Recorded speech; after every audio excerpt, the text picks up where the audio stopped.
Windows 1.0 merupakan versi pertama Microsoft Windows, dirilis pada tanggal 20 November 1985. Awalnya, Windows ini ingin dinamai dengan Interface Manager, namun mempunyai banyak kekurangan dalam beberapa fungsionalitas. Selanjutnya, Windows 2 dirilis pada tanggal 9 Desember 1987, mempunyai aplikasi-aplikasi Windows dapat dijalankan dari MS-DOS menggunakan model memori modus real. Windows 2.1 masih menggunakan model memori modus real, mempunyai kernel yang berlangsung dalam modus terproteksi dengan emulasi EMS. Kemudian Windows 3.0 dirilis pada tahun 1990, mengizinkan pengguna menjalankan beberapa aplikasi MS-DOS secara serentak. Dapat berlangsung di dalam 3 modus, yaitu modus real, modus standar, modus 386 Enchant. Selanjutnya, berpindah sementara ke OS 2, merupakan pekerja sama dalam pengembangan IBM OS 2, dirilis pada tahun 1987. Selanjutnya, munculnya dualisme Windows 3 turun ke pasar rumahan dan Windows NT turun ke pasar korporat. Kemudian, Windows for Workgroups. Microsoft ini merilis Windows Microsoft Workgroups, mencakup driver jaringan komputer dan stack protokol yang lebih tidak memihak, dan juga mendukung jaringan secara peer-to-peer. Selanjutnya, Windows NT. Windows NT merupakan arsitek utama dari Dave Cutler. Dukungan device driver sebagai Windows NT juga kurang begitu banyak. Fitur-fitur yang membuat Windows NT pilihan yang sempurna bagi pasar server jaringan lokal yang pada tahun 1993 sedang mengalami booming besar-besaran.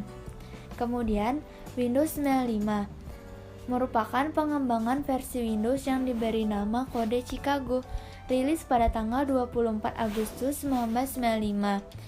Microsoft ini mencakup pembaruan Windows 95 Original Service Release 1 yang dibawa masuk secara langsung terhadap instalasi.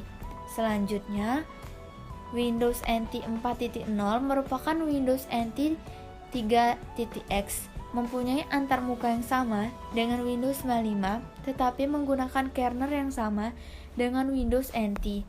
Selanjutnya, Windows 98 rilis pada 25 Juni 1998 sebagai revisi minor terhadap Windows 95.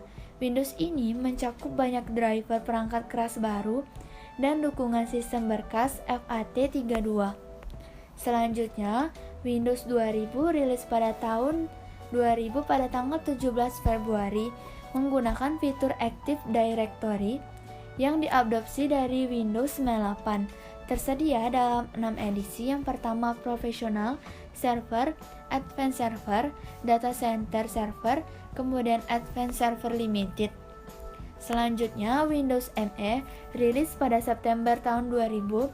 Versi ini memperbarui Windows 98, mempunyai fitur sistem restore, sistem operasi terakhir yang dirahasiakan berdasarkan kernel monolitik Windows 9X dan MS-DOS.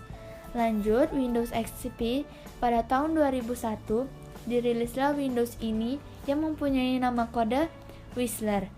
Akhirnya, setelah merilis beberapa Windows berbasis Windows 9X dan NT, Microsoft ini menyatukan kedua jajaran produk tersebut menggunakan kernel Windows NT 5.1. Kemudian, Windows Server 2003 dirilis pada tanggal 24 April 2003.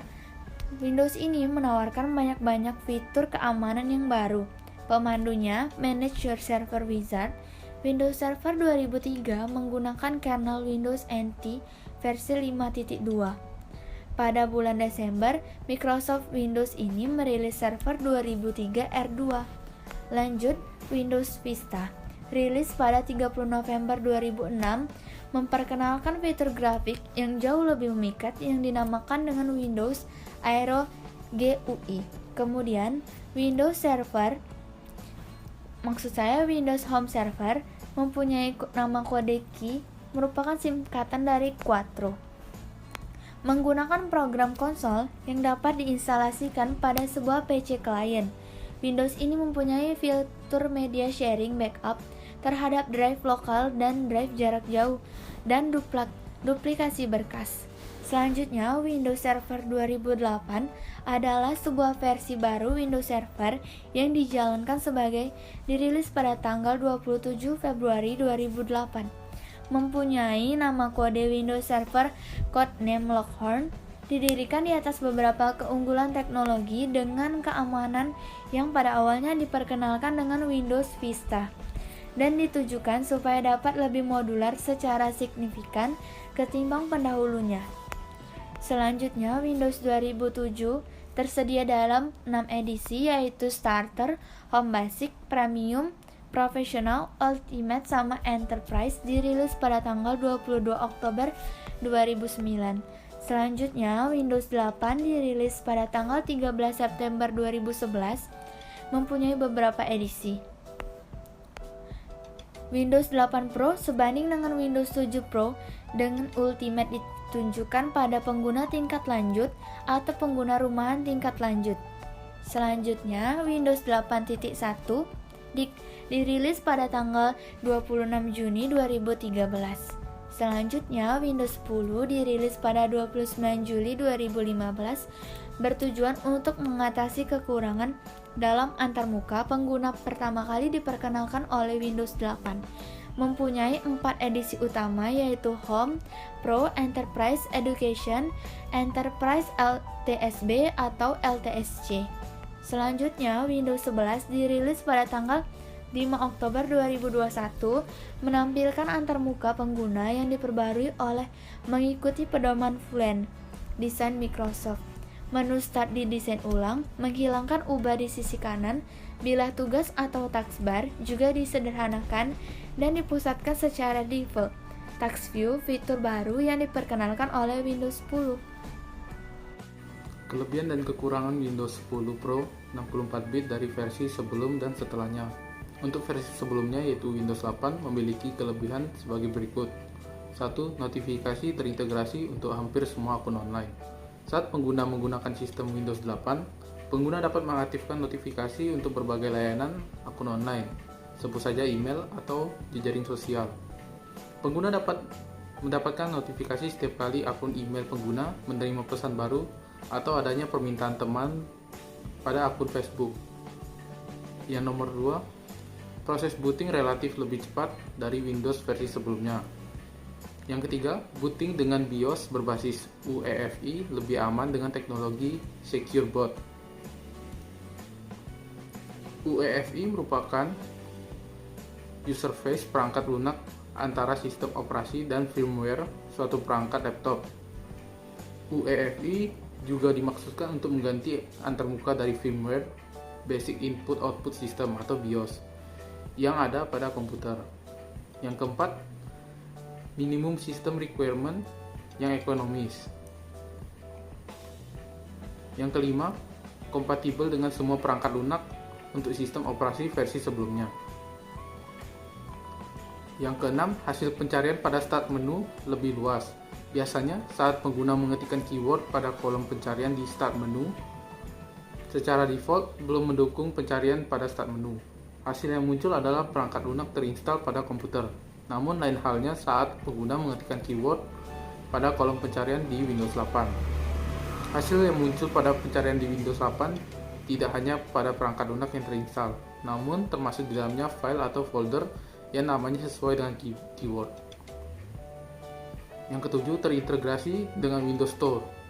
Seperti halnya Google Play Store, Windows Store menyediakan berbagai perangkat lunak gratis, uji coba dan berbayar yang dapat langsung di-download dan diinstal pada komputer dengan sistem operasi Windows 8. Untuk dapat mengakses Windows Store, pengguna diharuskan login menggunakan Microsoft Account. Yang ke-8, optimal untuk dipergunakan pada laptop yang mendukung layar sentuh.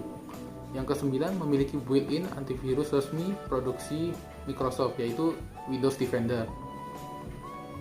Kekurangan yang ada pada Windows 8, 1. Tampilan start menu full screen agak mengganggu jika digunakan pada laptop.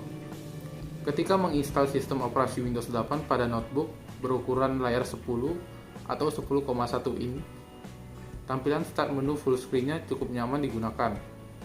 Namun, ketika dicoba pada laptop berukuran layar 12 atau 14 inci, tampilan start menu full screen-nya dirasa agak berlebihan karena menutup layar monitor yang cukup besar. Yang kedua, banyaknya background task yang menguras kuota internet. Untuk pengguna yang menggunakan internet dengan paket kuota super hemat, tentunya akan berpikir sekali-kali jika ingin menghubungkan laptop dengan sistem operasi Windows 8 ke internet menggunakan paket kuota. Dikarenakan banyak background task yang membutuhkan akses internet seperti update perangkat lunak otomatis, meskipun bisa kita matikan sebagian fiturnya, update sistem operasi otomatis, update berita dan perangkat lunak dari Windows Store. Yang ketiga, masih menggunakan web browser built-in Internet Explorer. Banyak pengguna yang berkomentar soal Internet Explorer ini. Dirasakan saat menggunakan web browser Internet Explorer versi terbaru sekalipun, dukungan terhadap JavaScript dan CSS yang entah kenapa berbeda dengan web browser lainnya. Maka dari itu, pengguna selalu menggunakan web browser modern seperti Google Chrome, Opera, Mozilla Firefox, dan sebagainya ketimbang Internet Explorer. Kemudian Windows 11 versi sesudahnya. Kelebihan dari Windows 11 ini adalah 1. Mendukung aplikasi Android. Jika sebelumnya aplikasi BlueStack menjadi andalan bagi para pengguna PC untuk bisa merasakan sensasi bermain game Android atau menggunakan aplikasi Android di Windows, sekarang pengguna sudah bisa menjalankan aplikasi Android tanpa bantuan BlueStack lagi. Cukup dengan menggunakan sistem operasi Windows 11, maka pengguna dapat menjalankan aplikasi Android. Yang kedua, tersedia mode tablet. Pada sistem operasi Windows 11, Microsoft telah memberikan mode tablet. Sebelumnya, mode tablet ini juga sudah diaplikasikan pada Windows 10, tapi masih banyak sekali kekurangan. Hadirnya Windows 11 ini memberikan mode tablet yang memberikan fitur lebih lengkap seperti layar sentuh, pena digital, pengetikan suara, dan pengetikan keyboard custom. Yang ketiga, tampilan grafis menarik. Di samping banyaknya fitur baru, Windows 11 juga memberikan tampilan desain grafis yang elegan. Melalui update baru ini, Microsoft memberikan banyak perubahan yang cukup besar dari segi grafis, taskbar baru, kursor adaptif, dan lainnya. Hal ini terasa pada tampilan user interface yang berbeda dari sebelumnya. Yang keempat, penambahan fitur. Fitur-fitur tersebut antara lain dukungan Search Engine Bing. Search Engine yang digunakan untuk Windows 11 ini menggunakan Bing. Mesin pencarian ini tidak kalah populer dengan Google. Peringkatnya tepat berada di bawah Google sebagai mesin pencari paling banyak digunakan. Tidak jauh berbeda dengan Google, yang mana ketika pengguna melakukan submit artikel atau mengunduh apapun membutuhkan akun. Di sini, pengguna membutuhkan akun Microsoft untuk mengakses Bing. Yang kedua, interface modern. Interface yang ada di Windows 11 merupakan blending desktop dan modern interface. Kedua fitur ini memberikan kemudahan bagi user untuk menggunakan aplikasi dengan basis UI yang bisa diakses dengan menggunakan desktop. Yang ketiga, penyimpanan Azure untuk cloud storage. Selanjutnya, Windows 11 menggunakan penyimpanan Azure dengan basis cloud. Hampir kebanyakan device sudah menggunakan cloud storage sebagai sistem penyimpanan. Tidak heran jika Windows 11 menggunakan penyimpanan cloud karena cloud bertumpu pada Microsoft. Selain itu, fitur ini mempercepat proses pengambilan data. Penggunaan bisa menyimpan data lebih aman dengan menggunakan penyimpanan berbasis cloud. Berikutnya, Xbox Windows 11. Fitur ini sangat cocok sekali bagi pengguna yang hobi bermain game. Tentu pengguna akan merasa dimanjakan dengan adanya fitur Xbox Windows 11 ini. Pada Windows sebelumnya sudah diterapkan, namun terdapat beberapa kekurangan. Fitur Xbox yang tersemat dalam kelebihan dan kekurangan Windows 11 menawarkan layanan yang menyenangkan dan bisa membuat para gamers lebih leluasa dalam bermain game. Dengan ini Anda bisa menambah properti seperti DVR ataupun share connection. Dan yang terakhir fiturnya yaitu Cortana Windows 11. Fitur ini bisa membantu pengguna mengakses file, aplikasi, data, ataupun lainnya. Hal ini karena fitur Cortana Windows 11 memberikan efisiensi dan kebutuhan praktis bagi pengguna. Kekurangan Windows 11 ini tidak banyak, cuma satu, spesifikasi minimum yang lebih tinggi. Ketika mencoba mengecek apakah PC laptop kita sudah support Windows 11, terdapat beberapa persyaratan sistem dan fitur yang harus dipenuhi. Yang mungkin sebagian PC atau laptop yang sedang kita gunakan, ada yang tidak lolos persyaratan minimum menjalankan Windows. Meskipun kemungkinan ke depan, pihak dari Windows akan melonggarkan persyaratan minimum agar semua orang dapat menggunakan Windows 11. Perbedaan sistem operasi Windows dengan sistem operasi lainnya.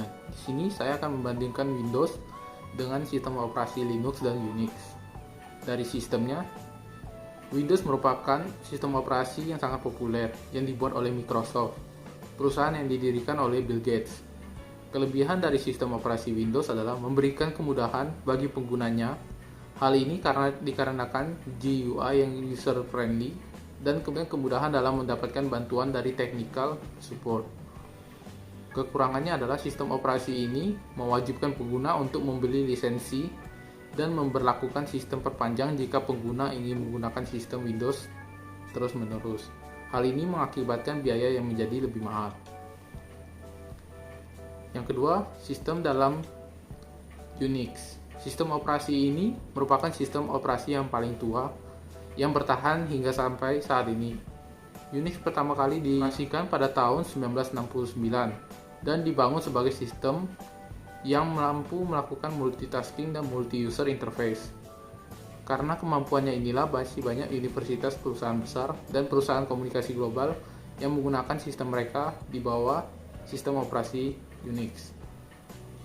Kelebihan dari sistem operasi ini adalah kemampuan yang multitasking menjadikannya pilihan utama dalam sistem mainframe yang besar, dan kemampuannya dalam mengakses berbagai file dari sistem operasi lainnya menjadikan mudah untuk melakukan transfer data. Kelemahannya adalah UI yang tidak terlalu user-friendly dan membutuhkan kemampuan lebih bagi sistem administratornya. Menjadi nilai minus dari Unix ini adalah cost-nya yang lebih mahal dibandingkan dengan Linux. Hal ini dikarenakan Unix dibangun untuk mainframe besar dan server. Kemudian sistem pada Linux.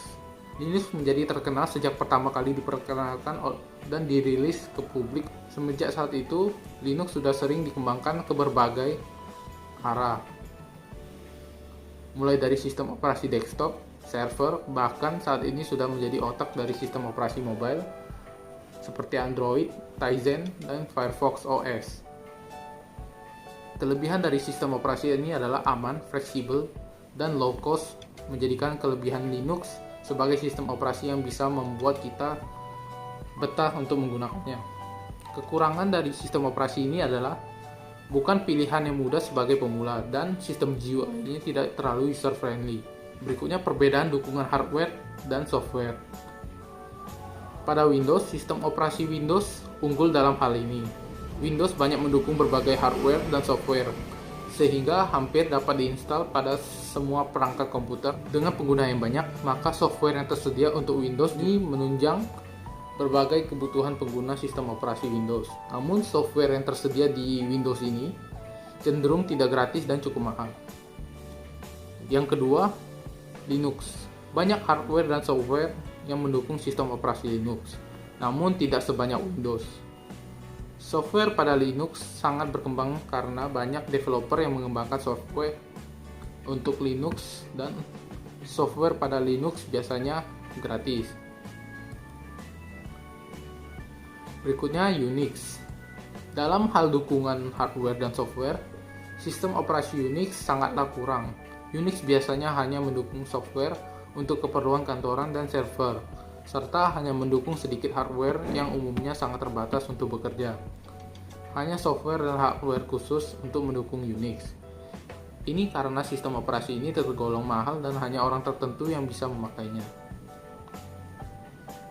Yang ketiga, perbedaan popularitas. Untuk Windows menjadi pemenangnya dalam segi popularitas. karena kebanyakan orang memakai sistem operasi tersebut dan hampir semua orang dapat menggunakannya. Karena itulah sistem operasi Windows banyak dipakai. Berikutnya Linux. Linux masih kalah populer dengan Windows. Meskipun di kalangan programmer dan penggemar IT, Linux sangat terkenal. Hal ini disebabkan karena tidak semua orang dapat mengerti menggunakan sistem operasi Linux, apalagi orang yang baru pertama kali melihatnya. Berikutnya, Unix. Unix adalah sistem operasi yang paling jarang kita temukan di kalangan umum dari kedua OS yang lain. Menggunakan Unix dibutuhkan keahlian khusus. Unix biasanya sering digunakan sebagai komputer server. Yang keempat, perbedaan tampilan antarmuka atau user interface. Pada Windows, dalam masalah tampilan, Windows sangat handal dengan GUI yang menarik dan mudah dimengerti oleh banyak orang.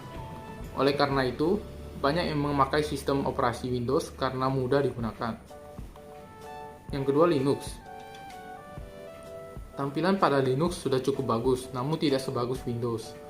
Meskipun sudah tersedia GUI dalam hal penggunaannya, Linux masih menggunakan CLI, sehingga untuk menggunakan sistem operasi Linux membutuhkan keahlian khusus. Unix. Tampilan Unix hampir sama dengan Linux, namun tampilannya lebih sederhana dibandingkan Linux. Tidak semua orang dapat menggunakan sistem operasi Unix, karena sistem operasi Unix bukan sistem operasi yang didesain untuk kegiatan sehari-hari. Biasanya Unix hanya digunakan untuk sebuah server, sehingga tampilan hanya terbatas pada kebutuhan server tersebut. Yang kelima, perbedaan lisensi. Dari Windows, dalam segi lisensi, Windows cukup mahal. Hal ini dikarenakan penggunaan sistem operasi Windows sangat banyak dan mendukung berbagai perangkat. Dari segi Linux, Linux adalah sistem operasi open source, sehingga biasanya tidak membutuhkan lisensi atau gratis. Unix, sama halnya dengan Windows, sistem operasi Unix sangat mahal dikarenakan sistem operasi Unix adalah sistem operasi yang digunakan khusus untuk keperluan tertentu seperti komputer server. Yang kemudian keenam, perbedaan keamanan. Dari Windows, dalam hal keamanannya, Windows ini sangat rentan. Ini dikarenakan banyaknya pengguna sistem operasi Windows, sehingga banyak juga pihak-pihak yang tidak bertanggung jawab yang ingin mengambil keuntungan dari hal tersebut. Contohnya dengan menyebarkan virus dan malware. Berikutnya Linux. Sistem operasi Linux terbilang cukup aman dibanding Windows. Meskipun Linux juga dapat terkena virus, namun biasanya virus tersebut tidak menimbulkan masalah besar. Hal ini juga disebabkan karena banyaknya programmer dan pencinta IT yang memakai sistem operasi Linux, sehingga jika ada virus, maka solusi untuk mengatasi virus tersebut cepat didapatkan. Yang berikutnya Unix. Dalam masalah keamanan, Unix lah yang paling handal. Itulah sebabnya Unix sering digunakan sebagai komputer server yang biasanya banyak menyimpan berbagai data penting penggunanya. Keunggulan sistem operasi Windows dengan sistem operasi lainnya. Yang pertama, mudah digunakan. Sama halnya dengan Windows, Microsoft Office adalah aplikasi pengolah dokumen yang berasal dari satu induk yang sama, yaitu Microsoft. Office juga merupakan pemain lama, sehingga banyak orang yang sudah mempelajari sejak kecil. Bahkan dulu sistem operasi Windows juga dilengkapi oleh Microsoft Office, sehingga memudahkan pengguna komputer untuk membuat dokumen, membuat slide presentasi, dan kalkulasi data melalui Excel. Interface Office juga simple dan kaya fitur yang sangat berguna untuk penggunanya. Karena berasal dari satu induk perusahaan yang sama, Windows sangat kompatibel dengan aplikasi Microsoft Office. Yang kedua, ketersediaan software.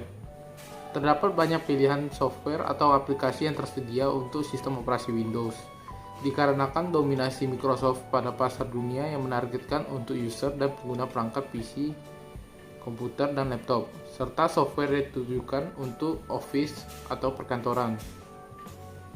Yang ketiga, mendukung hardware baru. Hampir semua produsen hardware sudah menawarkan dukungan atau support untuk versi Windows terbaru. Jadi, setiap pengguna ingin mengupgrade komponen hardware seperti CPU, memori RAM, VGA card, dan lainnya, pengguna tidak perlu khawatir soal dukungan software, dikarenakan dominasi pasar Microsoft Office untuk perangkat PC dan komputer top. Yang keempat, fitur and play. Sebagian besar hardware yang pengguna gunakan dapat dideteksi secara otomatis dengan fitur plug and play. Jika pengguna ingin membeli perangkat-perangkat seperti mouse dan keyboard, tidak perlu khawatir untuk manual mencari drivernya. Yang kelima, main game. Salah satu keistimewaan dan keunggulan lagi dari Microsoft Windows dibandingkan dengan Mac OS dan Linux adalah aktivitas gaming. Sistem operasi Windows sangat mencukupi untuk pengguna tipikal gamers yang memainkan game terupdate, khususnya versi Windows 10 yang paling terbaru. Berikutnya, kompatibilitas. Pengguna bisa menggunakan program dari Windows versi jadul atau lawas pada versi Windows terbaru, khususnya untuk Windows 10.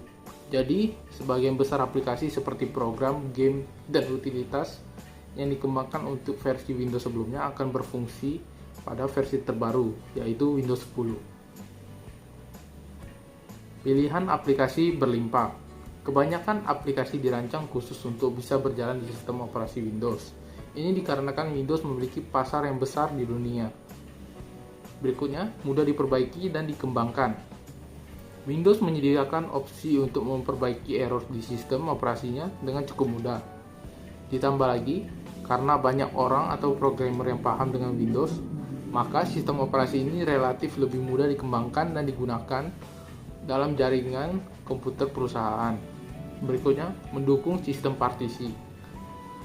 Sistem partisi ini seperti NTFS, exFAT, FAT32, dan sebagainya. Partisi memungkinkan pengguna membagi satu hard disk untuk banyak kegunaan. Jadi, dengan begini, pengguna bisa membagi kapasitas penyimpanan besar untuk sistem, penyimpanan file, dan lainnya. Kali ini saya akan membahas mengenai mekanisme sistem operasi Windows.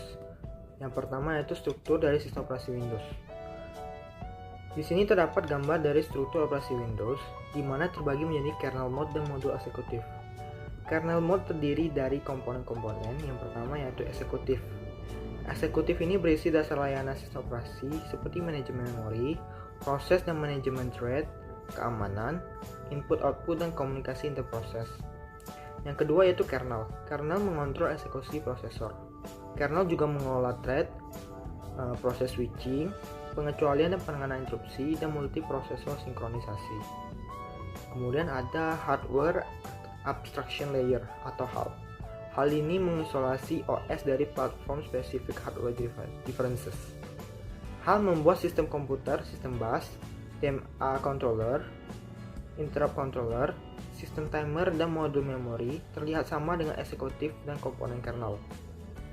Kemudian ada device driver. Device driver merupakan perpustakaan dinamis yang memperluas fungsionalitas dari eksekutif, termasuk driver hardware yang menerjemahkan fungsi panggilan ke perangkat hardware tertentu, dan komponen perangkat lunak untuk menerapkan sistem file, protokol jaringan, dan setiap ekstensi sistem lainnya yang perlu dijalankan dalam model kernel. Dan terakhir ada windowing graphic system.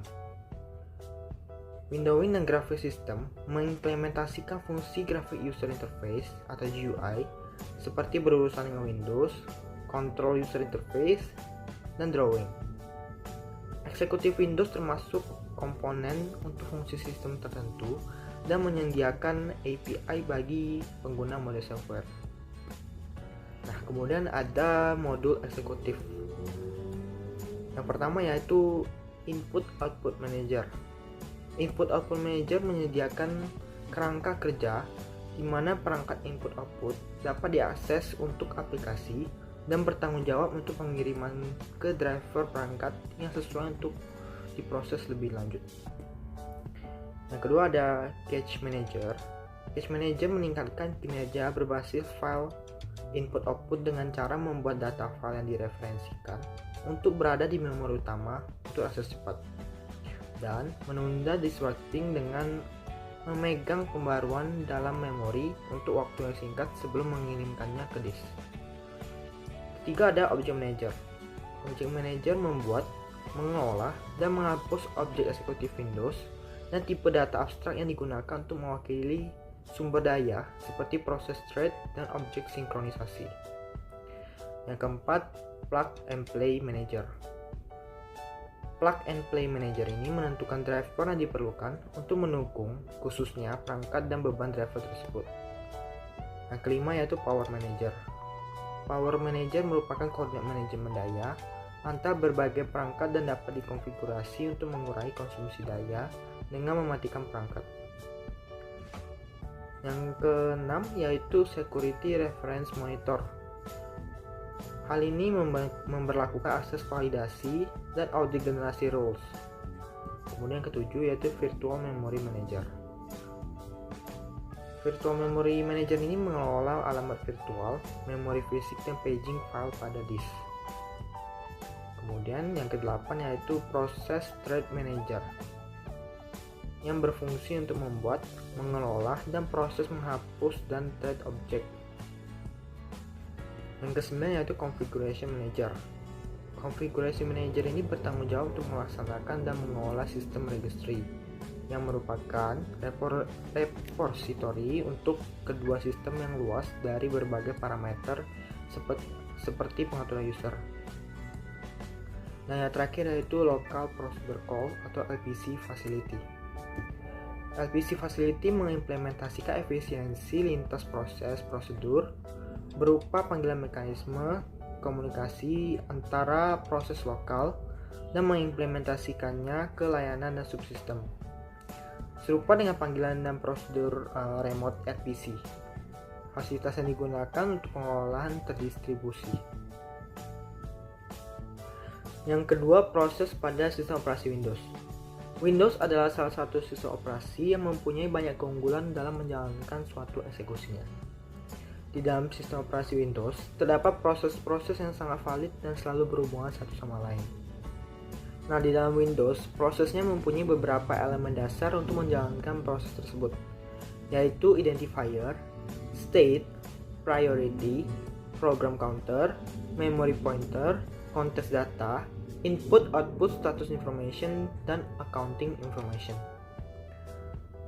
Di sisi lain juga terdapat mode proses 5 status yang diantaranya adalah new. New adalah proses yang sedang dikerjakan atau dibuat. Yang kedua yaitu running. Running adalah instruksi yang sedang dikerjakan. Yang ketiga adalah waiting. Waiting adalah proses sedang menunggu sejumlah kejadian untuk terjadi, seperti sebuah penyelesaian input-output atau penerimaan suatu tanda atau sinyal. Yang keempat adalah ready. Ready adalah proses menunggu untuk ditugaskan pada sebuah prosesor. Dan yang terakhir yaitu terminated. Terminated adalah proses setelah selesai melaksanakan tugasnya untuk mengeksekusi. Nah, pada proses sistem operasi Windows juga terdapat yang namanya pembuatan proses. Pembuatan proses ini adalah di mana sistem operasi membangun suatu struktur data untuk mengelola proses yang akan dijalankan pada program. Biasanya semua proses dalam komputer dibuat oleh sistem operasi, tetapi sistem operasi juga membolehkan proses yang sedang berjalan untuk membuat proses lain. Aksi ini disebut dengan proses spawning. Selain itu, terdapat juga yang namanya penghentian proses. Penghentian proses ini terjadi ketika suatu proses akan berhenti jika menyelesaikan pernyataan terakhir dan meminta pada sistem operasi untuk menghapusnya dengan menggunakan sistem call exit. Proses mengembalikan semua data output ke parent proses melalui sistem call rewrite.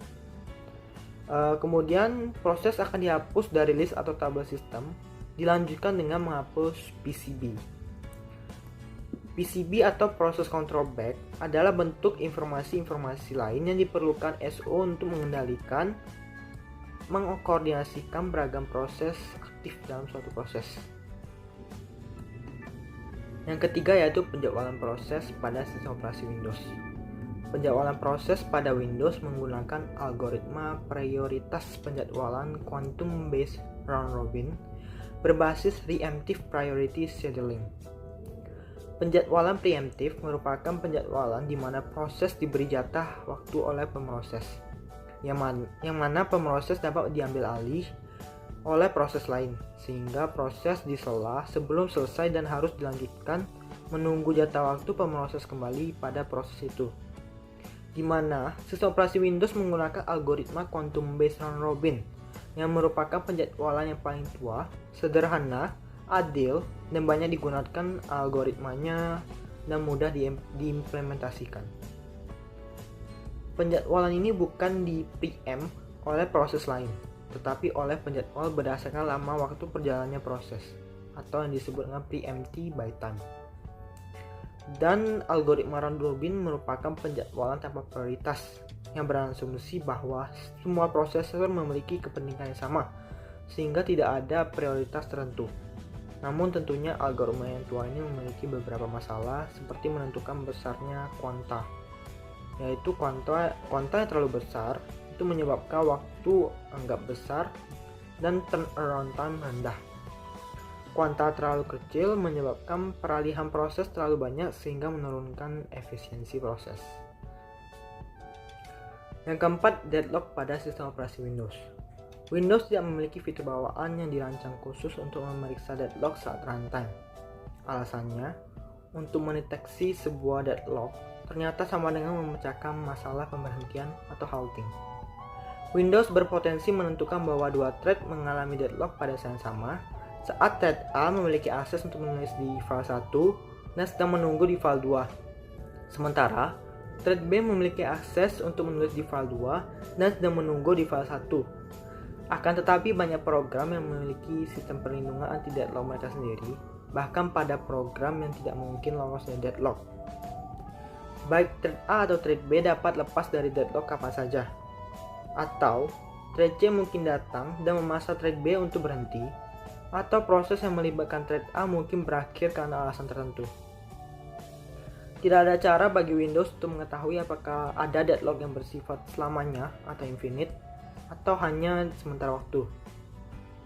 Sementara itu, jika Windows menggunakan strategi resolusi kebuntuan standar, maka akan memecahkan satu lock thread pada salah satu sumber, atau hanya menghentikan salah satu thread. Lalu apa yang akan dilihat oleh pengguna hanyalah aktivitas acak yang dapat menyebabkan kehilangan data yang Windows lakukan untuk memperbaiki deadlock yang mungkin sejak awal tidak terjadi. Dalam perangkat lunak Windows, deadlock cukup jarang terjadi, sehingga kontraproduktif bagi Windows untuk menghadapinya dengan strategi apapun yang lebih canggih daripada membiarkan kedua thread mengalami deadlock sampai salah satu program menyerah atau program itu sendiri mati, atau pengguna sendiri yang mengatasi deadlock tersebut dengan cara entas atau merestart komputer. Manajemen memori sistem operasi Windows. Memori virtual. Dalam proses memori virtual dibagi menjadi 3 kategori. Yang pertama, private virtual memory yang tidak dibagi, misalkan tumpukan proses. Shareable memory file dipetakannya atau telah ruangannya secara eksplisit memilih untuk berbagi. Free memory dengan menggunakan yang belum terdefinisi. Pemetakan file secara teratur sehingga bisa mendapatkan akses ke sumber dari dalam diri mereka, contohnya komit sistem file batas. Kedua, memori fisik dan working set. Working set adalah memori fisik yang Windows memberikan untuk memproses dan diberikan kepada kita ketika kita permintaan itu dengan menyentuh ruang alamat virtual, contohnya seperti daftar halaman memori fisik. Manajemen file sistem operasi Windows lengkapi dengan pengolahan file yang dikenal dengan File Explorer. Kedua, melalui Windows Explorer pengguna dapat melakukan hal yang berikut. Pertama, membuat, memindahkan, menyalin, membuka, menyunting atau menghapus dan folder di dalam komputer. Yang kedua, mencari berkas-berkas dengan menggunakan query yang kompleks.